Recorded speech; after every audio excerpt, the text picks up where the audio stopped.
Ako si Roy, isang guro, isang tatay, minsan magtatato. Pangarap kong yumaman at yan ang aking kikilusan. Tara, kwentuhan tayo. Ay nung araw na iyan, kararating ko lamang galing Alabang. At ako nga ay nag-claim ng aking nirinyong lisensya. Ay nung ako'y pauwi, may nag-chat, siya daw ay magpapatato uli. Ayan na nga ba ang sinasabi ko Kapag nasimula na, ay hahanap-hanapin. Ay anong ating gagawin? Ay pagbibigyan. At birthday naman ng isang araw, ay maikwento ko lamang. Kaya ako'y hinapon din ng uwi nung galing Alabang ay napagsa traffic diyan sa Balagtas. Dahil sa ginagawang flyover, naway matapos agad para magluag dun sa may rotonda. Ay sino ga ang ating tatatuan?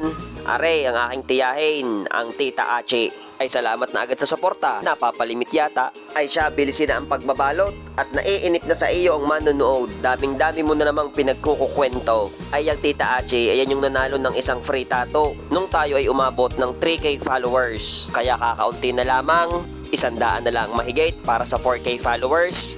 Ay ako'y inyong suportahan at tayo magbibigay uli ng libreng minimalist tattoo. Ay aking napag-isip-isip, ay mahirap din nga pala maging content creator.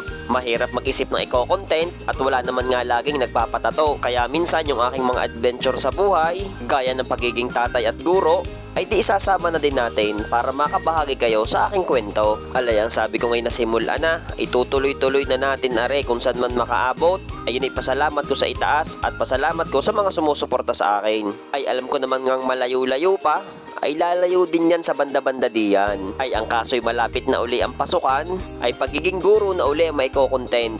Ay balik na din sa tatuan, yan nga't naumpisahan na. Bali ang napili ng aking tiyahin na kanyang ipapatato ay ang parang rosary sa kamay. Ay ayos din naman nga't in case na ikaw ay magro-rosaryo, ay di meron laging daladala. Hindi, joke lang. Ay ang ganyang mga religious design, ay ayos din niyang ipatato para ikaw ay may gabay ng itaas kahit saan ka man pumunta.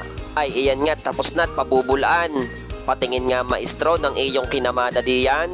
Ay siya punasay ng masintensyahan. At iyan na nga.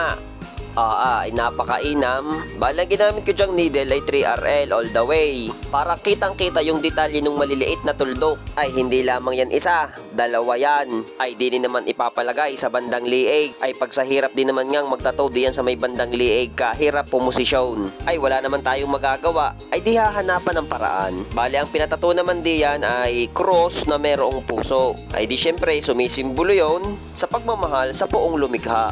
Ay iyan nga, tapos na, napabulaan, ay di pupunasan, patingin nga. Ayun! Ayos nga Ay Tita Achi, pihadong hindi pa yan ang huli. At aringahaw ang mga naging resulta ng aming tatuan. Ay 3 agad ang tattoo, wala pang 1 buwan. Siya hanggang din na lamang ho. Salamat sa pagsama sa kwento. Paalam!